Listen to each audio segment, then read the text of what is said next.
I am a true introvert. Here's some very accurate information about the classic introvert archetype.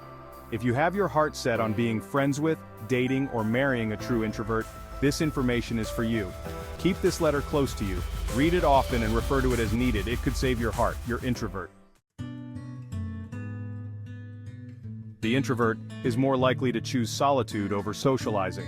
It is important to know that with someone who values their alone time, it is highly unlikely that Friday nights are going to be spent consuming cocktails with work buddies at happy hour. For those that don't crave that kind of social interaction, solitude provides an equally fulfilling sense of stress relief. Introverts don't want to be completely alone, but they need people, differently. They do enjoy company at times. Here's the misconception about introverts. They do, however, enjoy being a social butterfly, just in smaller doses. Much like Cinderella at the stroke of midnight, these butterflies need to turn back into a caterpillar after an evening of social activity and have some quiet time to themselves. They can come across as standoffish. Loners by nature, introverts are typically harder to get to know initially. Much to their frustration, this can be interpreted by others as snobbery or a sense of being better than others or stuck up. It's not though, it's just a byproduct of being an introvert. They will open up as you get to know them. It's worthwhile to think of loners as a slow burn rather than a fast-acting fuse. While they might not regale you with interesting anecdotes about their lives upon first meeting, give it time and they will open up. Once they feel comfortable with you, those barriers come down fast and their true personality shines forth. They will not be the life of the party. If your potential mate just has to leave a trail of dropped jaws behind him as he enters a room, hanging with an introvert might not be the best fit for you. You might not notice these people as they arrive at a party, but if you give them time and attention, your conversation might be the one that you remember long after the party is over. But that doesn't mean they don't like to party. While they might not be the ones initiating a group dance-off, they will certainly participate if they feel comfortable. If your introvert is feeling secure with himself in the situation, you might be surprised as his inner James Brown awakens and he gets up off of that thing and embraces his inner dance machine on the dance floor. They can be highly sensitive. By their very nature, introverts are typically deep thinkers. When they feel something, they tend to feel it with their mind, body, and soul. So don't be offended if they feel slighted at something you say. Sometimes even the most innocuous comment can send them spiraling back into themselves, and it's just harder for them to brush it off their shoulders. They need time to process, so it is important to give them some breathing room. But this can make them thoughtful partners. Yes, you might have to think before you speak when hanging with someone on the sensitive side, but it's important to know that sensitive people are also typically highly attuned to the feelings of others. As a result, they are less likely to trample all over you in conversation and more likely to actually listen to what you have to say. They don't do well with criticism.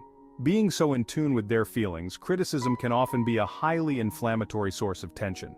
As a result, it's important to know that these quieter types might employ certain tactics to avoid any criticism at all, which can manifest in the form of people-pleasing, being self-critical, or just avoiding the source of the criticism altogether. But they do well with emotions. Hanging with someone who needs their alone time means being with someone who is not afraid to get to know himself on a deeper emotional level. A byproduct of this is a sense of empathy which typically manifests itself in showing concern for you and any problems you might be experiencing. They are not afraid to sit down and go deep with you, figuring out the root cause of the issue. They are emotionally available, if not always physically available. They rarely get a case of the FOMOs. In a world where social media dominates, the level of exposure to each other's social diaries is at an all-time high. This leads some to develop a real fear of missing out, or FOMO, on any of the action. Not so for those introverts. For the most part, they couldn't care less if they have an open weekend ahead with no plans. They march to the beat of their own drum. They don't need to be seen at every party because their sense of identity isn't attributed to how socially active they are. They enjoy dipping in and out of the social scene when it benefits them, followed by time to decompress. While being with an introvert means that you may not be out and about every night, those events you do attend together will feel more special. They are self-sufficient. It may feel sometimes that your introvert doesn't seem to want or need you around them every second of their lives. They need their space in a relationship, and at times it might not seem like they even need you in their lives. But don't misinterpret their behavior. Having their own space is of huge importance to them, and as a result, they're usually highly protective of it. But that doesn't mean they don't have room in their lives for you. The good news is that there is plenty of breathing room for both of you in these types of relationships. There will be no Jerry Maguire declarations of how you complete them though. They simply aren't interested in anyone completing them. They are interested in finding out who you are, what makes you tick, and they will give you plenty of room to shine. They are full of contradictions, but that makes being with them especially unique. Sometimes it may seem that you are hanging with someone with a split personality. They enjoy being with you, but also enjoy being with themselves. They enjoy being social, but only on occasion. But in hanging with a human oxymoron, life can remain interesting, and it is less likely you will feel that you are stuck in a rut. While it is important to be mindful of the behaviors you might encounter while being with someone who enjoys being alone, the most important lesson of all is to accept them for who they are and not who you want them to be. In learning acceptance instead of expectance, there will be far fewer disappointments. Thank you for joining me on this journey into the world of introverts. Remember, being introverted is a strength, not a weakness.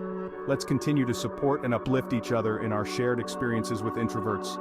Don't forget to like, comment, and subscribe for more content like this. Until next time, stay true to yourself.